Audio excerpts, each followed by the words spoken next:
ಪ್ರಮುಖವಾಗಿ ಎಸ್ಎಫ್ಸಿ ವೇತನ ಅನುದಾನ 7 ಕೋಟಿ, ಎಸ್ಎಫ್ಸಿ ಮುಕ್ತ ನಿಧಿ ಅನುದಾನ 27 ಲಕ್ಷ, ಎಸ್ಎಫ್ಸಿ ವಿಶೇಷ ಅನುದಾನ 10 ಕೋಟಿ, 15ನೇ ಹಣಕಾಸಿನ ಅನುದಾನ 5.35 ಕೋಟಿ, ಅನುದಾನ ಕುಡಿಯುವ ನೀರಿಗಾಗಿ 30 ಲಕ್ಷ ಅನುದಾನ, ಎಸ್ಟಿಪಿಸಿ ಅನುದಾನ 59 ಲಕ್ಷ ಹಾಗೂ ಎಸ್ಎಫ್ಸಿ ವಿದ್ಯುತ್ ಅನುದಾನ 5.49 ಕೋಟಿ, ಸ್ವಚ್ಛ ಭಾರತ್ ಮಿಷನ್ ಅನುದಾನ 2 ಕೋಟಿ ಹಾಗೂ ಡೇ ನಲ್ಮಾ ಅನುದಾನ 12.75 ಲಕ್ಷ ಮೀಸಲಿಡಲಾಗಿದೆ ಎಂದು ನಗರಸಭೆ ಅಧ್ಯಕ್ಷರಾದ ಪ್ರಿಯಾಂಕಾ ನಾಯಕ್ ಬಜೆಟ್ ಮಂಡನೆ ಮಂಡಿಸಿದರು.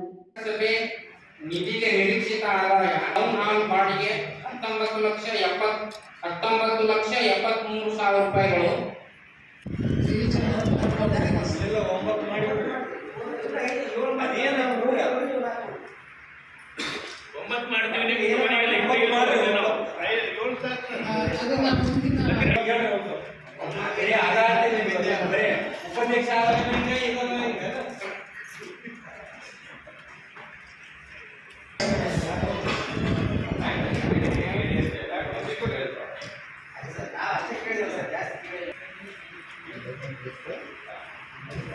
ಒಟ್ಟು ನಿರೀಕ್ಷಿತ ಆದಾಯ 46,22,72,244 ಹಾಗೂ ನಿರೀಕ್ಷಿತ ಪಾವತಿ 46,12,12,244 ರೂಪಾಯಿ ಪಾವತಿ ಮಾಡಿದ ನಂತರ 10,60,000 ಉಳಿಯುವ ನಿರೀಕ್ಷೆ ಇದೆ ಎಂದು ಬಜೆಟ್ ಮಂಡನೆಯಲ್ಲಿ ತಿಳಿಸಿದರು.